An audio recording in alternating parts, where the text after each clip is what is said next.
नमस्कार, मैं मनदीप सिंह सासान आप सबका स्वागत करता हूं मेरे YouTube channel Pratyush FM services में।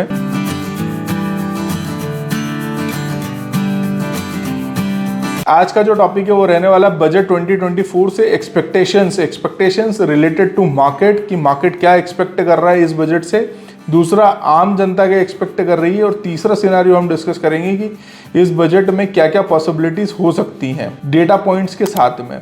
तो जैसे ही आज इस बार का जो बजट है, जो 1 फरवरी को फाइनेंस मिनिस्टर निर्मला सीतारमन जो प्रेजेंट करेंगी, वो इंटरिम बजट होगा, क्योंकि ये इलेक्शन ईयर है। इलेक्शन ईयर में पहले इंटरिम बजट आता है, उसके बाद में जोन सी गवर्नमेंट इलेक्ट होती है, वो वापस से जो है बजट को लेके आती है। ये डिबेट में मैं नहीं घुसूंगा कि कौन सी सरकार आएगी, ये रिपीट होगी या दूसरी सरकार आएगी, ये आप मुझे प्लीज कमेंट करके बताइएगा। बट मैं एक पर्सपेक्टिव बताता हूँ, अगर गवर्नमेंट रिपीट होती है तो जितने भी इन्वेस्टर्स होते हैं और जितने भी कॉर्पोरेट होता है या बाहर के कॉर्पोरेट्स होते हैं, वो इसको एक प्लस साइन देखते हैं, क्योंकि मोर और लेस स्ट्रीमलाइन वैसा ही चलता है ईज ऑफ डूइंग बिजनेस को लेके।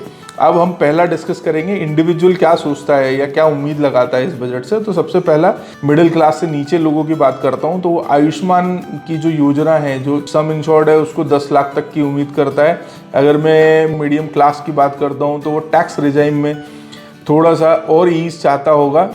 एनुइटी को लेके भी कई लोग हैं जो सीनियर सिटीजन है, वो ये सोच रहे हैं एनुइटी टैक्स फ्री होनी चाहिए। थर्ड, अगर मैं मिडिल क्लास ये सोचेगा कि एनुइटी प्रोडक्ट्स के बाद में अगर मैं लॉन्ग टर्म कैपिटल गेन की बात करूं तो उसमें जो रिबेट है 1 लाख की, वो थोड़ी सी या तो ज़्यादा हो जाए, या जो लॉन्ग टर्म कैपिटल गेन 10% है उसमें थोड़ा सा कुछ हमें ईज मिले। तो ये हो गया इंडिविजुअल पर्सपेक्टिव से। अब हम बात करेंगे इकोनॉमिकल पर्सपेक्टिव से। तो इकोनॉमिकल पर्सपेक्टिव से भी हो सकता है कि गवर्नमेंट कैसे अपने कैपिटल एक्सपेंडिचर को यूज़ करती है। तो जैसे मैं डेटा पॉइंट्स की बात करता हूं, तो सबसे पहले जो डेटा पॉइंट निकल के आता है, जो tax collection, direct tax collection, अगर मैं 10 साल पहले की बात करता हूं तो 6.5 लाख करोड़ का टैक्स कलेक्शन हुआ करता था। अगर आज मैं अभी लेटेस्ट डेटा की बात करूं तो 19 लाख करोड़ का जो है टैक्स कलेक्शन हुआ है इस फाइनेंशियल ईयर। तो एक ये हुआ कि डायरेक्ट टैक्स कलेक्शन में 3-fold जंप आया 10 साल में। अब इससे क्या होता है, कैपिटल एक्सपेंडिचर, जितना टैक्स गवर्नमेंट को आता है वो उसको कितना सिस्टमैटिकली यूज गवर्नमेंट करती है। तो वो फ्रीवीज ज़्यादा यूज़ करेंगी या वो कुछ नई जैसे योजनाएं लेके आएंगी, तो वो नई योजनाएं कितनी जो है उसका इम्प्लीमेंटेशन कैसा होता है। तो फॉर एग्जाम्पल एक मैं योजना का नाम ले लेता हूँ, FAME, fast adoption of manufacturing of electric vehicles. तो फेम जो है जब आया तो उसके बाद में हमें ईवी सेक्टर में जो है एक बूम देखने को मिला। ईवी से रिलेटेड स्टॉक्स, बैटरीज जैसे ऑटो एंसिलरीज, मोटर्स की स्टॉक जैसे टाटा मोटर्स, आइशर मोटर, या मैं बात करूं आपका महिंद्रा एंड महिंद्रा, मारुति सुजुकी, तो इन सब सेक्टर में ये ग्रोथ हमें देखने को मिली। अब इसका एक्सटेंशन उम्मीद की जा रही है कि इसका एक्सटेंशन होना चाहिए, क्योंकि ये इम्प्लीमेंटेशन होता है। अब इकोनॉमिकल पर्सपेक्टिव से इसका एक मैं कोरिलेशन निकालता हूँ कि जब ऑल्टरनेटिव एनर्जी इस पे ज़्यादा फोकस होगा, जैसे मैं बैलेंस ऑफ पेमेंट की बात करता हूँ, फिजिकल डेफिसिट की बात करता हूँ, तो 9 लाख करोड़ का जो है फिजिकल डेफिसिट है इंडिया का।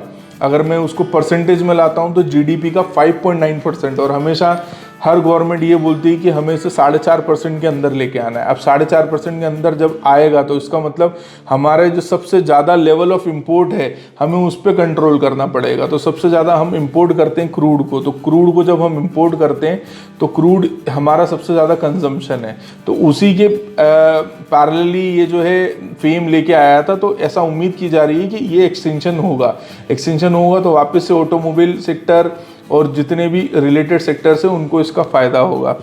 एक सिनारियो ये है कि आप अपने जो है लेवल ऑफ इंपोर्ट्स को मैनेज करो, और दूसरा जो इंपोर्ट्स कर रहे हो उस पर ड्यूटीज़ को भी मैनेज करो। तो उससे रिलेटेड जो सेक्टर है, इलेक्ट्रॉनिक सेक्टर है, जो 18% तक GST की उम्मीद कर रहा है। अब लेवल ऑफ इंपोर्ट की जब हम बात करते हैं तो अब हमें लेवल ऑफ एक्सपोर्ट्स की सेकंड बात करनी पड़ेगी। तो एक्सपोर्टर्स भी मैन्युफैक्चरिंग के तहत में, जैसे मैन्युफैक्चरिंग मेक इन इंडिया की एक थीम चल रही है, उसके अगेंस्ट में वो चाह रहे हैं कि कुछ पॉलिसीज ईज आउट हों जिससे एक्सपोर्टर्स को फ़ायदा हो। तो एक्सपोर्टर्स ज़्यादा एक्सपोर्ट करें और उनको टैक्स में थोड़ा सा जो है राहत मिले, तो उसके इक्विलिब्रियम की बात करें बैलेंस ऑफ पेमेंट्स के, level of import versus level of exports में, तो ये दोनों सिनारियोस हमने डिस्कस करे, उसका कोरिलेशन हमने डिस्कस कर लिया। तीसरा हम बात करेंगे मार्केट क्या एक्सपेक्ट करता है। तो मार्केट कंप्राइज होता है सबका, इंडिविजुअल्स उसमें स्टॉक्स में इन्वेस्ट करते हैं, सेक्टर्स की जो कंपनीज हैं वहाँ पे लिस्टेड होती हैं। मुझे लगता है ये साल 2024 काफ़ी चैलेंजिंग होने वाला है, मार्केट हमें बार बार टेस्ट करेगा। उस केस में हमारी जो स्ट्रैटेजी है, कौन से सेक्टर है जो आउट परफॉर्म करके आने वाले हैं, या हमारी 100% विनिंग स्ट्रैटेजी क्या हो सकती है, ये मैंने डिटेल्ड वीडियो बनाया है, आप जाके देखिएगा। अगर आपको पसंद आता है तो आप हमें लाइक और कॉमेंट करके बताइएगा। जैसे मैं बात करता हूँ, अभी मार्केट 2 महीने का रैली दिखा के अभी कंसोलिडेशन या करेक्शन के फेज़ में है, तो उसमें सबसे बड़ा जो करेक्शन में जो कंट्रीब्यूटर है वो बैंकिंग सेक्टर है। बैंकिंग सेक्टर क्यों कंट्रीब्यूटर है कि banking as an sector Nifty में वेट करता है 35% का, और अभी एचडीएफसी बैंक्स को लेके या जो बैंक्स के जो रिजल्ट्स आए हैं उसको लेके थोड़ा सा करेक्शन हमें देखने को मिला। एचडीएफसी में काफ़ी एफआईआईज ने सेलिंग करी, ये हमें देखने को मिला। तो बैंकिंग सेक्टर भी थोड़ा बहुत जो है ईज आउट चाह रहा है। फार्मा सेक्टर उम्मीद कर रहा है, इलेक्ट्रॉनिक सेक्टर जैसे हमने ऑलरेडी डिस्कस किया, ये थोड़े से जो है बजट से ईज आउट चाहते हैं। तो ये जो तीनों सिनारियोज हमने जब डिस्कस किए, इंडिविजुअल पर्सपेक्टिव से जब हमने डिस्कस किया, तो हमें ये निकल के आता है कि ये साल, क्योंकि ये अभी इलेक्शन ईयर है, बजट से बहुत ज़्यादा उम्मीदें हैं। तो अब बजट आता कैसे है, बिल्कुल फ्रीबीज की तरफ आएगा, या इकोनॉमिकल पॉइंट ऑफ व्यू से आएगा, या एक more of a comprise balance budget लेके आएंगे जिसमें सबको साथ देने की कोशिश होगी।